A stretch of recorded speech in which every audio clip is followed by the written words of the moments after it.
June 25th, 2024, Craig Urban Renewal Authority meeting to order. First item is the approval of the agenda for June 25th. So moved. Second. Motion by Commissioner Looper, seconded by Commissioner Duran to approve the agenda as presented. Any discussion? Hearing none. All in favor?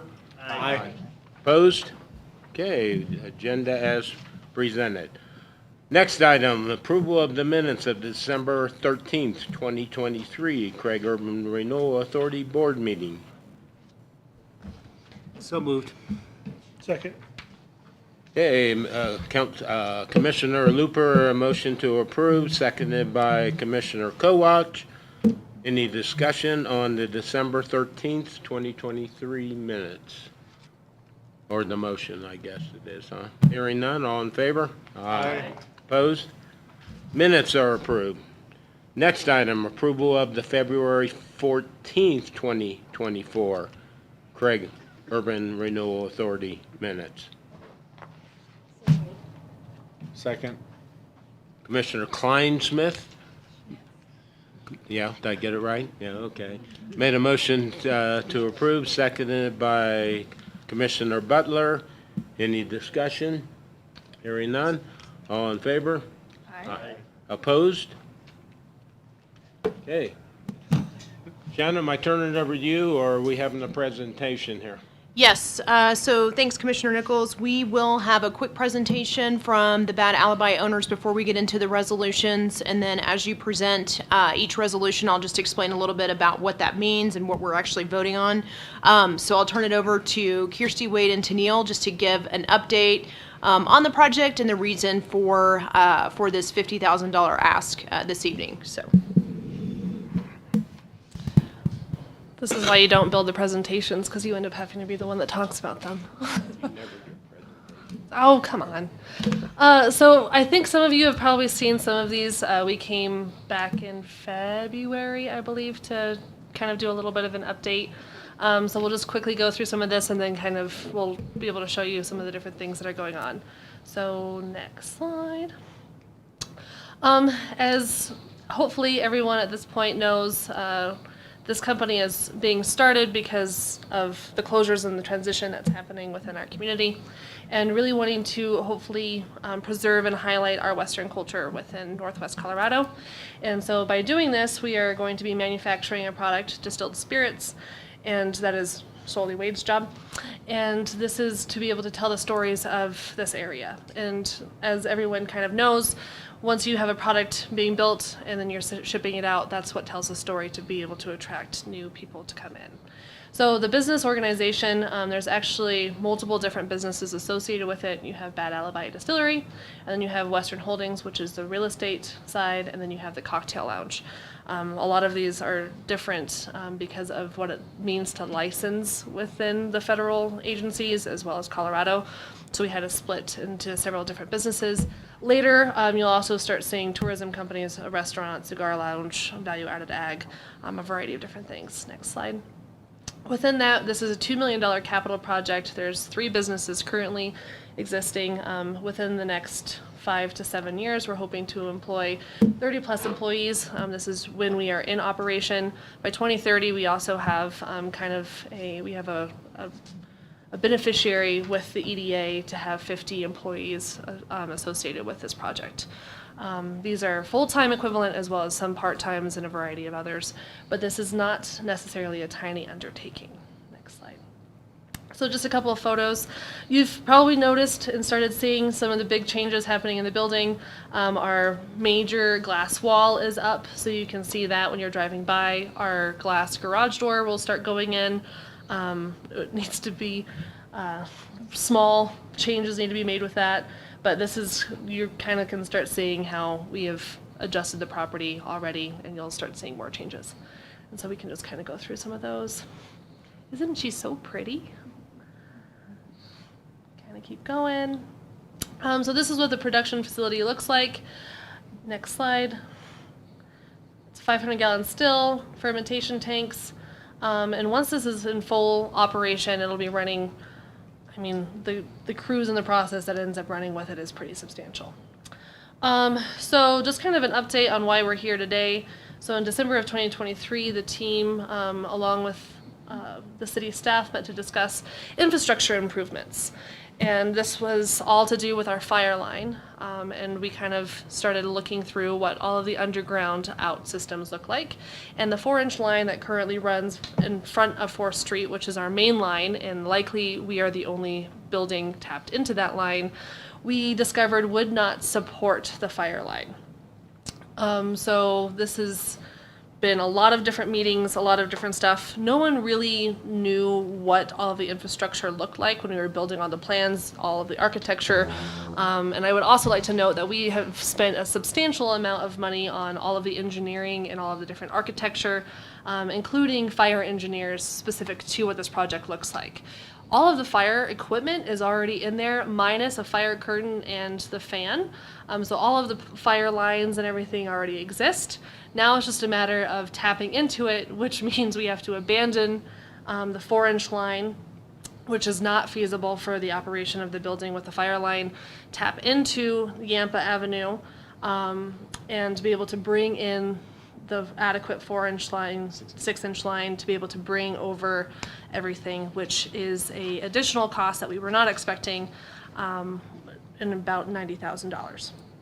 So we have been able to adjust our capital expenditures and our construction loan to adjust for what some of these different pieces look like. We all have put a lot of blood, sweat, and tears into the project to be able to mitigate costs, to be able to pay for some of these different things and be able to move things around. But we still have a $50,000 deficit. And so that's why we are here today. And then next slide, just for kind of quick, everyone can kind of see just the total cost of some of the different things that we have had so far. I mean, the equipment budget alone is $650,000. Our construction budget is $265,000. And then we have a variety of different things that are currently happening, including launching some crowdfunding that's going to be able to help backfill what the deficit is for the operating cash flow. As you can imagine, when you kind of start getting hit with a variety of different things that you weren't anticipating, the money that we had set aside for operating is definitely dwindling. We had originally set, we are about 8 to 9 months behind schedule due to all these unforeseen infrastructure issues, which again, I mean, this building is costing quite a lot to be able to keep maintaining between insurance and our loans and a variety of things like that. And then just a quick note as well that this project originally started back in 2022. So we've come a long ways. This is kind of the final gap piece to be able to do everything. Without the fire line, we do not open. And without the fire line, all of this is for naught. Did I miss anything? Perfect. So, questions for us?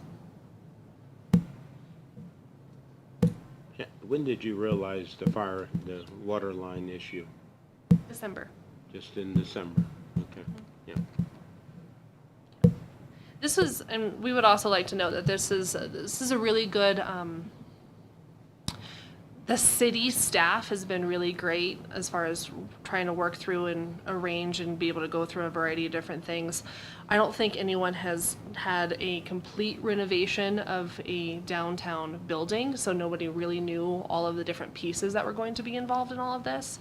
So there was a lot of learning curves from the developer side as well, I think, from some of the different city components, but I would like to make sure that city staff has been pretty awesome to work with, considering that we have never done this before in this community. So. And it's not big enough just because of the distilling process takes so much more water? This is strictly for the fire system, the sprinkler system. The number of sprinkler heads that are mandatory in there with fire curtain there's a 4-foot fan that goes in the wall. We have to put a fire curtain over that. It's just the volume of water for the sprinkler system is all this is for. The actual volume of water that I need for the distilling, we're going to put in a 2-inch domestic line at the same time because that 4-inch line it's bad. Peter's seen the video. The whiskey's not going to taste good if I use that one. So we are going to put in a new 2-inch domestic line also. That'll be strictly for operational. A little iron in your product. contact would be good. A little iron probably would be good, but.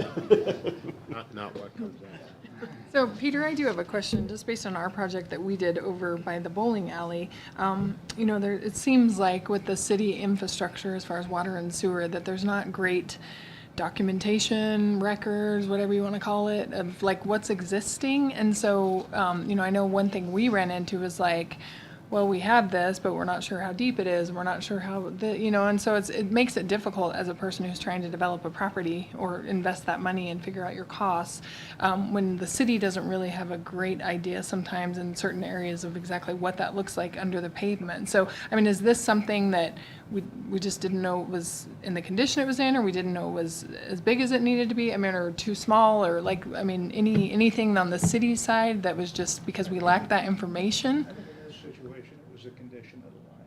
Okay. It had sat dormant for a while, and, but it certainly showed that it had some serious corrosion issues on the interior of that line. The condition of the 4-inch line? Yeah, the 4-inch line, not the. So usually a 4-inch line would be enough for this or not? Sufficient? In the beginning, on the actual design of the sprinkler system, the 4-inch line was going to be probably big enough if it wasn't degraded. But as we found out later, with just me running an 1 1/4 line out of it, it was pretty degraded. So at that point, it's like, oh, maybe we should. Well, then during reviews and stuff like that is when we noticed that we needed to put this fire curtain in also, and that fire curtain was going to bump it over that 4-inch line anyway. So that meant that we were going to have to do the 6-inch line at that point too. So. And why was the fire curtain needed? What changed between the original thoughts and now? The engineering group the people that designed it missed it on the plans. Okay. So. And so did the existing building have fire suppression? Like, were they required? They weren't, just based on when it was built and, okay.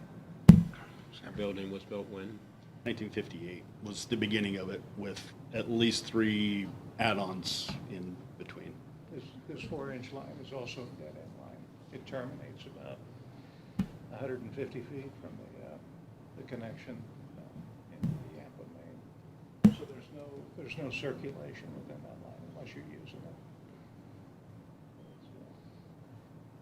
And there's been some debate as to whether that was actually a main extension in the street, or was that the actual service line that was extended at 4 inches and then tapped off of, but we don't have enough data to actually verify that was the case. Again, the city records are not. Yeah. Any other questions for the distillery operators? Shannon, you want to explain the process while we're here? Sure.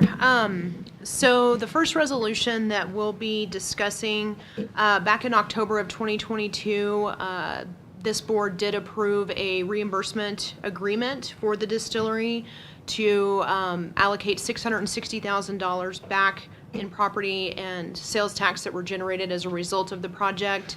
So they do have that in their original agreement. Basically, what they're asking for today is to get $50,000 of that up front to help pay for this water line. So at the time that the agreement was approved back in 2022, since both of the URA areas were so new, we didn't have any fund balance essentially, or any funds that were generated as a result of projects that were happening in those areas. So now that we've had a couple of years pass, we do have some funds to potentially expend in URA number 1. URA number 2 has not generated any revenue to this point, but we do have a fund balance of about $72,000 in URA number 1. So basically, the first resolution would be to approve an amendment to the original agreement for the $660,000, which would authorize an immediate payment of $50,000 to the distillery to help with the installation of the water line. And what that would do is reduce the maximum reimbursement obligation from $660,000 actually to $585,000. So it's not a dollar for dollar deduction, if you will, just due to increased staff time, legal fees, and things like that. So we will be requesting that you guys authorize the $50,000 payment up front, but in turn deducting $75,000 from the $660,000. So that will be resolution number 1. And then resolution number 2 will basically be to take $50,000 from URA number 1 and to put it into URA number 2 to pay the distillery for the water line. And of course, that is allowed within our plan area. We just have to have approval from you all in order to do that. Is there any questions on either of those resolutions? So Shannon, basically, other than the 75, we're not changing the dollar amount, we're just changing how we're giving it to them? Well, the overall 660 we will be changing. So we'll take the 50,000 right now, pay them up front, but we'll be deducting 75,000 from the 660. Correct. So it'll be 585. That's Correct. what I'm going with that. Okay. How do they usually access those funds? They give you an invoice at the end? I mean, how do they, if we're doing it upfront, how would they usually get the funding? I might defer to Angela. She's our attorney on the line. How does that typically work, Angela, when you see like an upfront payment? Is it just an invoice request, or they make the improvements, then they get paid, or how does that usually work? Well, you can choose to structure it however you like. So if you'd like the invoice and pay that upfront, that's fine. If you want the work to be done first and then reimbursed, that's also fine. But it sounds like what you're looking for is just an upfront payment. And I think that under the bounds of the First Amendment, you can structure that however you like. Is everybody clear what you'll be voting on in the structure? And this is pretty typical, Angela, for a URA structure? The upfront payment? Yeah, is this something that's all within the guidelines of the structure of the URA framework? And Sure, you've got these funds. They can be used for the purpose of the urban renewal plan. This property is within the urban renewal plan, and so to the extent that you have the funds and that you want to support the project, then that is permitted under the statute. okay, any other questions? I just have one more. What is their obligation to, I mean, obviously, the money put out of your pockets, I realize is a huge incentive, but I mean, what is their obligation if we're giving them that money, the line's getting in, but what is their obligation to continue to move forward with the project to make sure that it actually comes to completion and we don't have a building with a fire line that we're not using? So in order to get the full remaining $585,000, they have to make an investment. I think it's at least like $1.32 million in order to get those funds generated back. So if they don't make that investment, then really we'd only be out, say, the $50,000 for the fire line. But it sounds like if this goes through and they get the $50,000, the water line goes in, the project continues, and then that anticipated full investment will continue to be made. Any other questions? And that's the only benchmark, is just spending the 1.3, or is there other employee benchmarks or anything like that? Not for this particular agreement, no, just the investment threshold. What's the timeline on replacing the water line?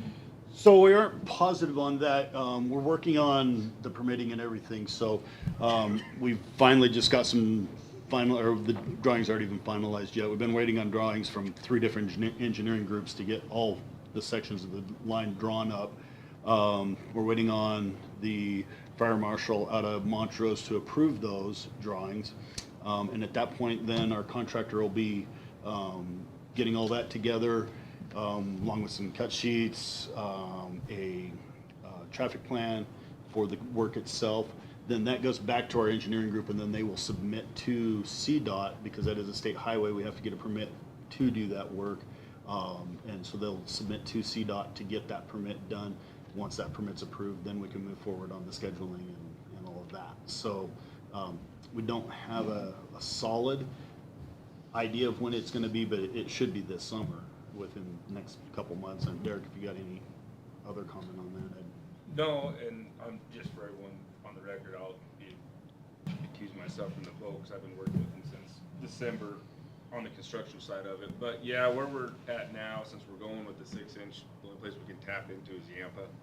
right across from the fire department, so we will be having to close both lanes for a day or two in that right of way. So the main thing is getting the approved drawings, getting the traffic control plan from a certified traffic control company, which is out of Junction, get that submitted to CDOT and get it into their utility right of way permit, you know, and then once we receive the go-ahead from CDOT and the fire marshal out of Montrose, then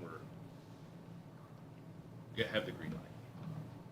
And then it's scheduling traffic control, asphalt company, the batch plant, because we'll have to, where we excavate in Yamp Avenue, which, you know, Yep. we'll bed it, and then we have to backfill with flow fill, 10 feet within the easement. So there's a lot of coordination, a lot of hands involved, so. You working with the fire department and access there and? We haven't even got there yet. We're Okay. hoping to get the approval from CDOT first. CDOT, as far as approval backup, since they're normally a pain, could be a month, 2 months, 6 months? You have no idea. Is that, okay. And also with the Montrose guy, just so I was curious, does he need to come up and finalize it before you can? Because with the Yampa building, we've been held up almost 3 months to get that guy up here. So, As far as I can tell, he's been conversing back and forth on email, and he hasn't mentioned anything about okay. needing to come up. All right. As long as he doesn't have to come up, you should be good. But I'll go and pick them up. Off there first. Yeah. Was at the MOB expansion at the hospital, and at that point, the state had to come inspect themselves. okay. I know this is a third party working for the state, correct, Marlon? Yeah, I think we may be talking about, are you talking about the people for like the test, the Ansel systems and stuff? Yeah. So that's different people. It is different than that. Yeah, Corey cool. Schreiner is a third party, yeah, so usually he comes up pretty short notice to do inspections, but he will need to come up and visually inspect it, but it should be a pretty short notice thing on that. Where we're not paying an invoice, do we need to see a bid or something? I mean, I mean, I would imagine so. I guess, Angela, would you recommend that? I mean, should there be a caveat attached to the vote of like, we need certain documentation before we pay out, or how we want to structure the agreement before we pay anything out? I mean, what would be your recommendation on how to move forward with a yes vote, I guess, and what we would require for documentation purposes? Well, I suppose you could ask for a bid. You could make the payout conditional on some sort of evidence of the cost. And my question is the intention that the amount that's paid up front would be affected by that bid? As in, if it came in under, for example, that it would be less than the 50,000? yeah, that's what I That's mean. my is thought. If it hit under that, I mean, that's the only thing I'd be thinking. Since we don't have a bill in front of us. Do you have a bid for the project? We have a rough one. We have a rough estimate. We don't have an actual, I mean, we know roughly based off of some of those different pieces. So we're taking a dollar figure off of their payout in the long run. Because we're estimate is You about know, 80,000 so- right now, so. So it's 50,000 that we're, well, actually 75,000 we're taking off their payout, so the bid shouldn't affect that dollar amount. Well, I could see if It's once the over- work it's started, well what over. you're saying is once the I'm work just thinking started, if there if was it came in and, stipulations of what you could use the 660,000 for is all is there Oh. any stipulations? no, not on that. Is it for whatever you want? That's, And that won't be paid out until they make the investment, and then, of course, pay the property and sales taxes. So that will be paid once that's made, yeah. Do you have a number of what you've invested so far? Because they're talking about, we're supposed to invest so much so you can get this much. We'll be- Now, before you've gotten to that number, we're already giving you. But I'm sure you have a number that, we're pretty close to 2 million. yeah, and that's kind of what I was wondering. So that kind of hits us, Construction. would guarantee your 660,000. You're just. Yeah, kinda we've push already them. We're made well that. over the 1.3. Yeah. We've made that number already. Yeah. So, yeah, I think it's fine. Like to ask for more? All right, any other questions for Shannon or? Hearing none, I need to appoint a pro temp chair because I am abstaining from the motion and voting on the next two motions. So, Jesse, you want to do it? Sure. All righty. Try it. Let the minutes reflect that the chair has stepped down from voting because due to a conflict of interest and appointed a pro tem chair, Commissioner Jackson. So, All right. I will abstain as well. So we're looking for a motion on resolution number 1 first. yep.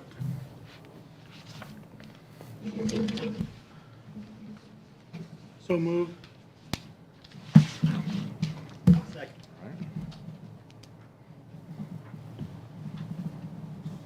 All right, so we have a motion by Koech and Commissioner Koech and Randy.